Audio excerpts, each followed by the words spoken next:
بسم اللہ الرحمن الرحیم۔ ناظرین گرامی، حضرت لوط علیہ السلام اللہ کے ایک برگزیدہ نبی تھے۔ آپ حضرت ابراہیم علیہ السلام کے دور زمانہ میں اہل سدوم کی رہنمائی کے لیے نبوت کے منصب پر فائز ہوئے۔ سدوم کے آس پاس 5 نہایت ہی خوبصورت شہر آباد تھے۔ یہ علاقے نہایت ہی سرسبز و شاداب اور قدرت کی فیاضی کا حسین شاہکار تھے۔ یہاں باغات کی کثرت تھی، لہلہاتی کھیتیاں یہاں کی ضروریات سے کہیں زیادہ تھیں۔ اردن، شام اور اسرائیل کے درمیان بسا ہوا یہ علاقہ نہایت ہی زرخیز تھا۔ یہی وجہ تھی کہ آس پاس کے بستیوں کے لوگ بھی اپنی معاشی اور غذائی ضروریات کو پورا کرنے کے لیے ان بستیوں کی طرف آتے تھے۔ مگر یہ بات سدوم کے لوگوں کو بالکل بھی پسند نہ تھی۔ ان کے خیال میں ان کی بستیوں میں پیدا ہونے والے پھلوں، اناجوں اور سبزیوں پر صرف ان کا ہی حق تھا۔ وہ نہیں چاہتے تھے کہ کسی دوسری بستیوں کے لوگ ان کے علاقے میں آئیں۔ ایک دن سدوم کے لوگ اس بات پر غور و فکر کر رہے تھے کہ باہر سے آنے والے لوگوں کو یہاں آنے سے کیسے روکا جائے کہ ابلیس ایک بزرگ کی شکل میں ان کی محفل میں آیا اور کہا، اگر تم ان سے پیچھا چھڑانا چاہتے ہو تو میرے کہنے پر عمل کرو۔ ابلیس نے کہا، اگر تم ان بستیوں کے لوگوں سے نجات چاہتے ہو جو تمہاری بستی میں آ جاتے ہیں تو ایسا کرو کہ جب بھی کوئی شخص تمہارے علاقے میں آئے تو تم لوگ زبردستی اس کے ساتھ اپنی خواہش پوری کرو۔ اس طرح یہ لوگ اس بستی میں آنا چھوڑ دیں گے۔ پھر اہل سدوم نے اس فعل بد کو اپنا پیشہ بنا لیا۔ اپنی نفسانی خواہشات کے لیے مردوں سے بدفعلی اس قوم کا دستور بن گئی۔ یہاں بے حیائی عام ہو گئی۔ حکمران، سردار، راؤسا، ہر طبقے میں گھر گھر یہ عمل پھیل گیا۔ بڑی محفل میں یہ لوگ اس فحاشی کے کام کو کر کے خوش ہوتے۔ تلمود میں لکھا ہے کہ اہل سدوم اپنی روزمرہ کی زندگی میں سخت ظالم، دھوکے باز اور بد معاملہ تھے۔ کوئی مسافر ان کے علاقے سے باخریت نہ گزر سکتا تھا۔ کوئی غریب ان کی بستیوں سے روٹی کا ایک ٹکڑا نہ پا سکتا تھا۔ بارہا ایسا ہوتا تھا کہ باہر کا آدمی ان کے علاقے میں پہنچ کر فاقوں سے مر جاتا اور یہ اس کے کپڑے اتار کر اس کی لاش کو برہنہ دفن کر دیتے۔ حضرت لوط علیہ السلام نے انہیں توحید کی دعوت دی اور بدکاری کے اس گھناؤنے عمل سے توبہ کرنے کا حکم دیا۔ حضرت لوط علیہ السلام نے کہا، تم بے حیائی کیوں کرتے ہو؟ کیا تم عورتوں کو چھوڑ کر لذت حاصل کرنے کے لیے مرد کی طرف مائل ہوتے ہو؟ حقیقت یہ ہے کہ تم احمق ہو۔ حضرت لوط علیہ السلام اہل سدوم کو دن رات واعظ و نصیحت کرتے، لیکن قوم لوط پر اس کا کوئی اثر نہ ہوتا، بلکہ وہ بہت فخریہ انداز میں یہ کام کرتے تھے۔ انہیں حضرت لوط علیہ السلام کا سمجھانا بھی برا لگتا تھا، لہٰذا انہوں نے صاف صاف کہہ دیا کہ اگر تم ہمیں اسی طرح برا کہتے رہے اور ہمارے کاموں میں مداخلت کرتے رہے تو ہم تمہیں اپنے شہر سے نکال دیں گے۔ حضرت لوط علیہ السلام نے نصیحت و تبلیغ کا سلسلہ جاری رکھا، لہٰذا ایک دن اہل سدوم نے خود ہی عذاب الہی کا مطالبہ کر دیا۔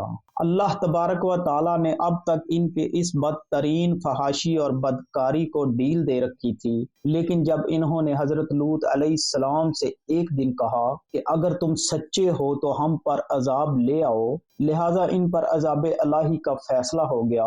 اللہ نے اپنے خاص فرشتوں کو دنیا کی طرف روانہ کر دیا۔ پھر یہ فرشتے حضرت لوط علیہ السلام کے گھر تشریف لے آئے۔ حضرت لوط علیہ السلام نے جب ان خوبصورت نوعمر لڑکوں کو دیکھا تو سخت گھبراہٹ اور پریشانی میں مبتلا ہو گئے۔ انہیں یہ خطرہ محسوس ہوا کہ اگر ان کی قوم کے لوگوں نے انہیں دیکھ لیا تو نہ جانے وہ ان کے ساتھ کیا سلوک کریں گے۔ حضرت لوط علیہ السلام کی بیوی کا نام وائلہ تھا۔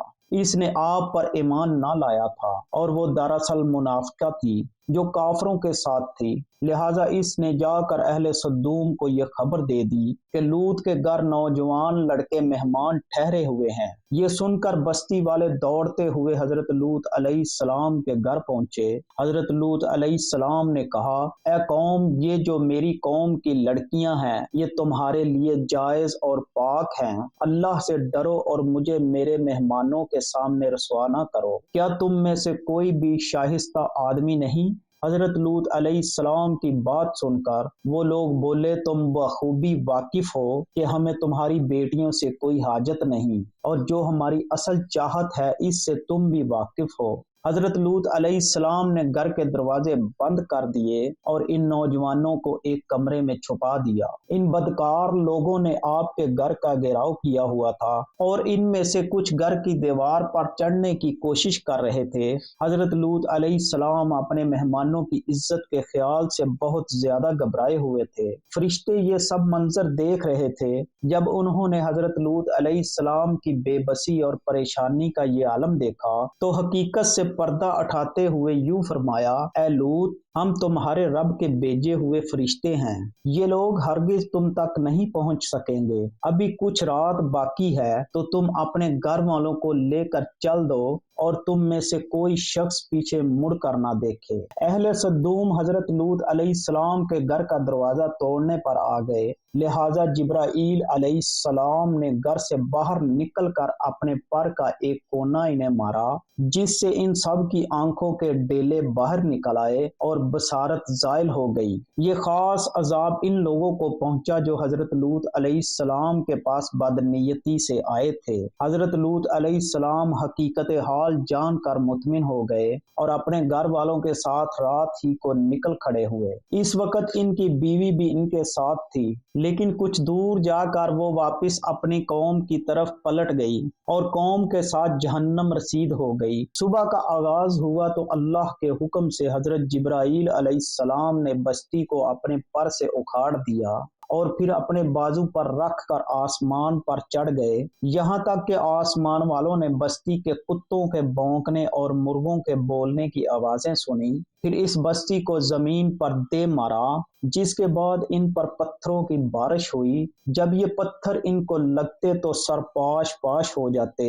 صبح سویرے شروع ہونے والا یہ عذاب اشراق تک پوری بستی کو نیست و نابود کر چکا تھا۔ قوم لوط کی ان خوبصورت بستیوں کو اللہ نے ایک انتہائی بدبودار اور سیاہ جھیل میں تبدیل کر دیا، جس کے پانی سے رہتی دنیا تک کوئی فائدہ نہیں اٹھایا جا سکتا۔ سمندر کے اس خاص حصے میں کوئی جاندار، مچھلی، مینڈک وغیرہ زندہ نہیں رہ سکتے، اس لیے اسے ڈیڈ سی یعنی بحریہ مردار کہا جاتا ہے، جو اسرائیل اور اردن کے درمیان واقع ہے۔